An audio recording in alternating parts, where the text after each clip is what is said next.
Assalamualaikum warahmatullahi wabarakatuh. Perkenalkan, nama saya Aziz. Saya dari Fakultas Ekonomi dan Bisnis Prodi Manajemen Sore dari Universitas Pancasakti Bekasi. Pada kesempatan kali ini saya ingin mempresentasikan hasil kerja saya untuk memenuhi tugas nilai ujian akhir semester 1 dalam mata kuliah Etika Bisnis yang diampu oleh Bapak Muhammad Taufan Nugroho, SSI MF. Pada kesempatan kali ini saya ingin mempresentasikan etika bisnis, yaitu ada di pasar persaingan sempurna, pasar persaingan tidak sempurna, etika konsumen, dan juga etika perikanan. Yang pertama ada pasar persaingan sempurna. Pengertian persaingan pasar sempurna. Pasar persaingan sempurna adalah pasar yang di dalamnya terdapat banyak penjual dan pembeli. Namun demikian, kedua pihak tidak dapat memengaruhi harga karena harga telah ditentukan oleh pasar itu sendiri. Selain itu, para pelaku ekonomi di pasar persaingan sempurna juga sama-sama telah mengetahui kondisi dan juga memiliki informasi yang terkait dengan pasar. Tidak ada campur tangan dari pemerintah dalam persaingan pasar ini. Pasar persaingan sempurna disebut sebagai jenis pasar paling ideal karena dianggap mampu menjalin terwujudnya efisiensi pasar. Selain jumlah penjual dan pembeli yang banyak, produk yang dijual di jenis pasar persaingan sempurna adalah bersifat homogen. Ciri-ciri persaingan pasar sempurna. Dalam prakteknya tidak mudah untuk menentukan jenis industri yang struktur organisasinya digolongkan pada persaingan sempurna yang murni. Mungkin ada mendekati ciri-cirinya. Adapun yaitu berikut ciri-ciri pasar persaingan sempurna. Yang pertama yaitu ada banyak pembeli dan penjual. Penjual dan pembeli tidak mampu menentukan harga. Penjual atau perusahaan dapat dengan mudah masuk dan keluar dari pasar. Setiap produsen, perusahaan, penjual menghasilkan atau menjual barang yang sama, dan juga pembeli mempunyai pengetahuan yang sempurna tentang keadaan di pasar. Karena dalam penyataan bentuk pasar ini sangat sedikit dan tidak mudah menentukan bentuk dan juga harganya, maka dalam analisis ekonomi dibentuk asumsi suatu struktur pasar persaingan sempurna, yaitu ada terdapatnya sangat banyak penjual dan pembeli, produk yang dihasilkan oleh para produsen adalah homogen. Pasar diartikan sebagai gabungan dari produsen yang memproduksi produk yang homogen atau identik. Ketiga, ada setiap produsen adalah pengambil barang harga, dan juga perusahaan-perusahaan bebas masuk dan keluar, maksimisasi profit atau keuntungan. Tidak ada regulasi dari pemerintah. Yang selanjutnya itu ada pasar persaingan tidak sempurna. Pasar persaingan tidak sempurna yaitu adalah struktur pasar di mana jumlah penjual lebih banyak daripada jumlah pembeli. Walau berjumlah sedikit, penjual di pasar persaingan tidak sempurna berhak atas penjualan produk tertentu, dan hanya mereka yang boleh dan juga mampu menjual produk dengan jumlah terbatas. Hal ini menyebabkan terjadinya ketidakseimbangan dalam penentuan harga produk di pasar. Barang yang dijual juga berbeda-beda dengan pasar persaingan sempurna. Jika pasar persaingan sempurna barang yang diperjualbelikan adalah barang yang jenis atau juga disebut homogen, maka dalam jenis pasar ini barang yang diperjualbelikan adalah barang dengan jenis yang berbeda atau beragam. Ciri-ciri pasar persaingan tidak sempurna. Pasar persaingan tidak sempurna memiliki ciri-ciri yaitu: 1. Ada ketidakseimbangan penjual dan pembeli. Penjual menentukan harga, sulit berpartisipasi. Dengan kata lain, perusahaan-perusahaan lain tidak bisa bergabung. Yang keempat, tidak ada barang pengganti, yaitu ada minimnya kebebasan dalam berpartisipasi dalam pasar, membuat ketersediaannya sangat minim. Yang selanjutnya yaitu ada pasar persaingan tidak sempurna, ada jenis-jenisnya, yaitu ada yang pertama ada pasar monopoli. Pasar monopoli adalah suatu bentuk pasar di mana hanya terdapat satu perusahaan saja. Perusahaan ini menghasilkan barang yang tidak mempunyai barang pengganti yang sangat dekat. Pasar monopoli memiliki ciri-ciri yaitu: pasar monopoli dikuasai oleh satu perusahaan, tidak mempunyai barang pengganti yang mirip, susah untuk masuk ke dalam pasar monopoli, dapat mempengaruhi penentuan harga, promosi kurang diperlukan. Jadi perusahaan monopoli adalah satu-satunya perusahaan di dalam industri yang tidak perlu mempromosikan barangnya dengan menggunakan iklan, dan juga pasar monopoli adalah perusahaan satu-satunya di pasar. Maka penentuan harganya dikuasai juga oleh penjual. Selanjutnya ada pasar oligopoli. Pasar oligopoli adalah jenis pasar yang hanya terdiri atas beberapa penjual untuk suatu barang tertentu, sehingga antara penjual yang satu dengan satu lainnya tidak bisa mempengaruhi harga. Ciri-ciri oligopoli adalah: satu adalah menghasilkan barang standar atau berbeda corak. Yang kedua ada harga yang terciptakan fluktuatif, yaitu dalam pasar oligopoli harga ada kalanya murah dan juga ada kalanya mahal. Dari kedua kemungkinan ini, mana yang akan terwujud tergantung pada bentuk kerjasama di antara perusahaan-perusahaan dalam pasar oligopoli. Tanpa adanya kerjasama, kemungkinan untuk mampu menentukan harga akan menjadi lebih terbatas. Ketiga, ada sering melakukan promosi. Promosi pada perusahaan ini sangat diperlukan karena kegiatan promosi secara langsung untuk menarik pembeli atau mempertahankan pembeli lama. Selanjutnya ada pasar monopsoni, yaitu adalah keadaan pasar barang tertentu yang pembelinya hanya dilakukan oleh seseorang atau sekelompok pembeli sehingga dapat menentukan tingkat harga. Monopsoni. Kelompok pengusaha selaku pembeli tunggal ini menguasai pasar komoditas dan juga dapat memunculkan potensi persaingan yang tidak sehat. Monopsoni merupakan sebuah kebalikan dari monopoli yang dikuasai oleh satu penjual besar. Ciri-ciri pasar monopsoni yaitu jumlah pembeli dan juga penjual tidak seimbang. Biasanya penjual berjumlah banyak namun hanya ada satu atau beberapa pembeli. Yang kedua ada barang yang diperjualbelikan tidak adalah barang mentah. Barang mentah tersebut nantinya akan dijual kembali ke pihak lain. Yang ketiga ada harga ditentukan oleh pembeli. Keempat ada pendapatan tidak merata dan juga sering terjadinya perselisihan antar penjual dan juga pembeli. Kelebihan dan kekurangan pasar monopsoni.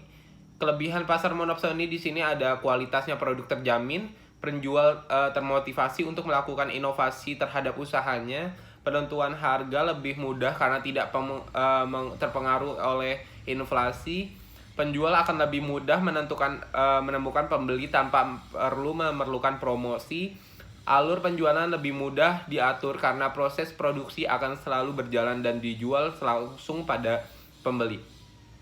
Kekurangan pasar monopsoni yaitu adalah pembeli berlaku semena-mena, khususnya dalam penentuan harga atau tawar-menawar.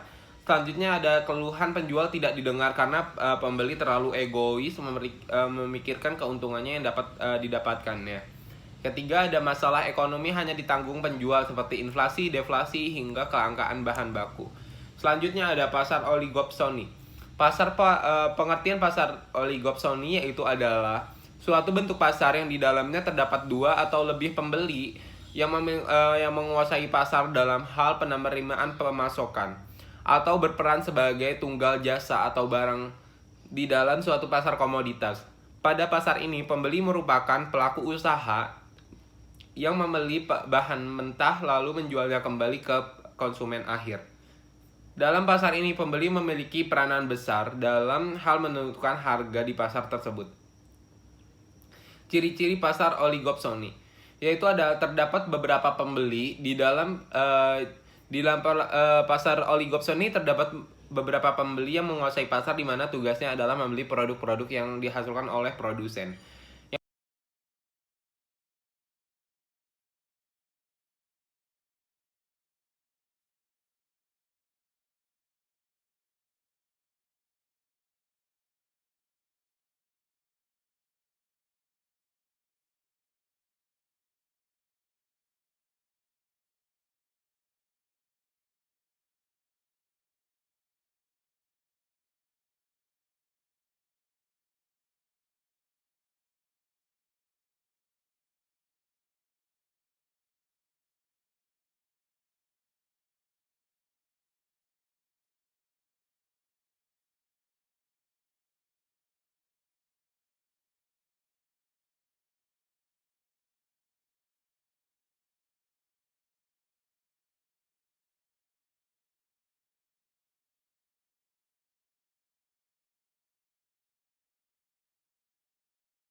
Tidak ada pihak secara sengaja memberikan fakta yang salah atau memalsukan fakta tentang kondisi dan juga syarat-syarat kontak untuk pihak lain. Tidak boleh ada pihak yang dipaksa untuk melakukan kontrak itu. Kontrak yang dimiliki dalam keadaan terpaksa dan dipaksa harus dibatal demi hukum. Selanjutnya itu adalah contoh kasus pelanggaran etika bisnis, yaitu salah satunya ada di PT PLN. PT Perusahaan Listrik Negara adalah perusahaan pemerintah yang bergerak di bidang pengadaan listrik nasional. Hingga saat ini PT PLN masih merupakan salah satu-satunya perusahaan listrik sekaligus pendistribusiannya. Dalam hal ini PT PLN seharusnya dapat memenuhi kebutuhan listrik bagi masyarakat dan mendistribusikannya secara merata. Usaha PT PLN termasuk ke dalam jenis monopoli murni. Hal ini ditunjukkan karena PT PLN merupakan penjual atau produsen tunggal, produk yang unik dan juga tanpa pengganti barang yang dekat, serta kemampuannya untuk menetapkan harga berapapun yang mereka kehendaki. Fungsi PT PLN itu adalah sebagai pembangkit, distribusi, dan juga transmisi listrik mulai dipecah. Swasta diizinkan berpartisipasi dalam upaya pembangkitan tenaga listrik, sementara untuk distribusi transmisi tetap digatangani oleh PLN. Saat ini telah ada 27 independent power product di Indonesia, tetapi dalam menentukan harga listrik yang harus dibayar masyarakat tetap diatur oleh PT PLN sendiri. Dua krisis listrik memuncak saat PT PLN memberlakukan pemadaman listrik secara bergiliran di berbagai wilayah, termasuk Jakarta dan juga sekitarnya. Selama periode 11 sampai 25 Juli 2008, hal ini diperparah oleh pengalihan jam operasional kerja industri ke hari Sabtu dan juga Minggu dalam sebulan sekali. Semua industri di Jawa sampai Bali wajib menaati dan sanksi bakal dikenakan bagi industri yang membandel. Dengan alasan klasik, PLN berdalih pemadaman dilakukan akibat defisit daya listrik yang semakin parah karena adanya gangguan pemasokan batu bara pembangkit utama di sistem kelistrikan Jawa Bali, yaitu di pembangkit Tanjung Jati, yaitu ada di Paiton Unit 1 dan juga 2. Serta di saat bersamaan terjadi juga permasalahan serupa dan juga pembangkit berbahan bakar minyak Muara Tawar dan juga PLTGU Muara Karang, dikarenakan PT PLN memonopolikan listriknya nasional. Kebutuhan listrik masyarakat saat bergantung pada PLN. Tetapi karena mereka sendiri tidak mampu secara merata dan adil memenuhi kebutuhan listrik ke masyarakat, hal ini ditunjukkan dengan banyaknya daerah-daerah yang kebutuhan listrik belum terpenuhi dan juga sering terjadinya pemadaman listrik secara sepihak. Sebagai contoh di atas, kejadian ini menyebabkan kerugian yang tidak sedikit bagi masyarakat dan juga investor jadi enggan untuk berinvestasi. Selanjutnya yaitu ada etika periklanan. Iklan dalam bahasa Indonesia yaitu adalah pariwara, yaitu sebagai bentuk pesan promosi benda seperti jasa, barang, dan juga produk jadi. Ide yang disampaikan melalui media dengan biaya sponsor dan ditunjukkan kepada sebagian besar masyarakat. Manajemen pemasaran melihat iklan sebagai bagian dari strategi promosi secara keseluruhan. Komponen lainnya dari promosi termasuk publisitas dan juga hubungan masyarakat, penjualan, dan juga promosi penjual. Fungsi iklan yaitu memberi informasi, mempersuasi, mengingatkan, memberikan nilai tambah suatu merek, mendampingi dari iklan tersebut. Tujuan iklan yaitu adalah memperkenalkan suatu produk agar konsumen terpengaruh, menginformasikan, membujuk, dan juga mengingatkan, membangun kesadaran akan suatu merek, membangun hubungan pelanggan, dan juga menyampaikan nilai pelanggan. Jenis-jenis iklan. Jenis iklan berdasarkan isinya, media, dan juga serta tujuannya. Yang pertama ada iklan berdasarkan isinya.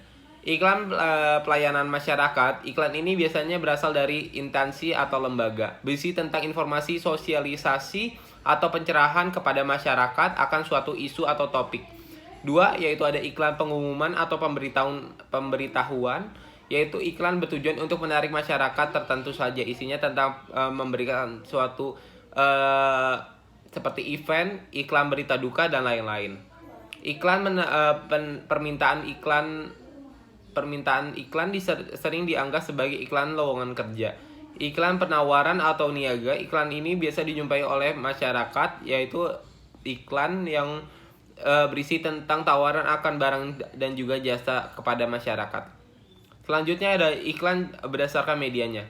Iklan media cetak yaitu adalah iklan seperti koran, baliho, poster, stiker, dan sebagainya. Iklan elektronik adalah iklan seperti TV, radio, dan juga film. Kemudian terakhir ada jenis iklan berdasarkan tujuan antara lainnya. Iklan komersil yaitu ada iklan bisnis, dan juga iklan non komersil yaitu mendapatkan tambahan wawasan, kesadaran diri, dan juga serta perilaku masyarakat. Di sini saya ingin menjelaskan pelanggaran iklan, yaitu adalah iklan bintang 7 masuk angin oleh Butet Kertaradjasa. Menurut saya iklan ini kurang beretika karena cuplikan kalimat Butet Kertaradjasa dalam iklan pertama saat bintang 7 masuk angin adalah disingkat BTMA ini diluncurkan pada tahun 2012. Saya ini beruntung alias bejo. Orang malas kalah sama orang pintar kalah sama orang bejo. Meski bejo harus kerja, bisa-bisa masuk angin loh. Masuk angin minum bintang 7 masuk angin, aromaterapinya langsung hangat, angin langsung minggat. Istriku senang, ih lah bejo ku gede. Orang bejo lah untung dari orang pintar. 5 kalimat Butet mengucapkan kata bejo. 2 kalimat ini antaranya yaitu menegaskan bahwa orang beruntung lebih sukses dibandingkan oleh orang pintar. Iklan ini terkesan sebagai menyindir. Kalau tidak mau dikatakan menyerang, iklan juga iklan obat masuk angin merek tolak angin seperti kita ketahui. Iklan tolak angin mengusungkan tagline orang pintar minum tolak angin. Apabila dilihat dari perspektif Undang-Undang tahun 1999 nomor 8 tentang perlindungan konsumen yang mengaruhi beberapa pasal mengenai periklanan, pada pasal 9 dinyatakan bahwa pelaku usaha dilarang menawarkan, mempromosikan, mengiklankan suatu barang dan juga jasa secara tidak benar atau seolah-olah produk tersebut memiliki potongan harga, keadaannya baik, memiliki sponsor, tidak mengandung cacat dan tersembunyi, merendahkan produk lainnya atau sejenisnya, menggunakan kata-kata yang berlebihan dan mengandung janji yang belum pasti. Selain itu, iklan ini menurut saya juga meniru produk yang lebih dulu booming, yaitu ada tolak angin. Bisa kita lihat bahwa kedua produk ini sama-sama menawarkan produk herbal. Selain itu, kemasan kedua ini sama-sama berwarna kuning. Dan bintang yang mereka gandeng juga kalangan artis yang tidak hanya mempunyai daya tarik tersendiri, melainkan dipandang sebagai orang yang sangat berpengaruh di masyarakat. Tolak angin bintang 7 merupakan produk yang sejenis, tapi tolak angin lebih unggul karena dia lebih lama diedarkan di pasar. Dan ini pendapat kita lihat bahwa iklan bintang 7 masuk angin tidak lepas dari iklannya, yaitu iklan tolak angin. Sekian presentasi dari saya. Mohon maaf jika ada kekurangan. Wassalamualaikum warahmatullahi wabarakatuh.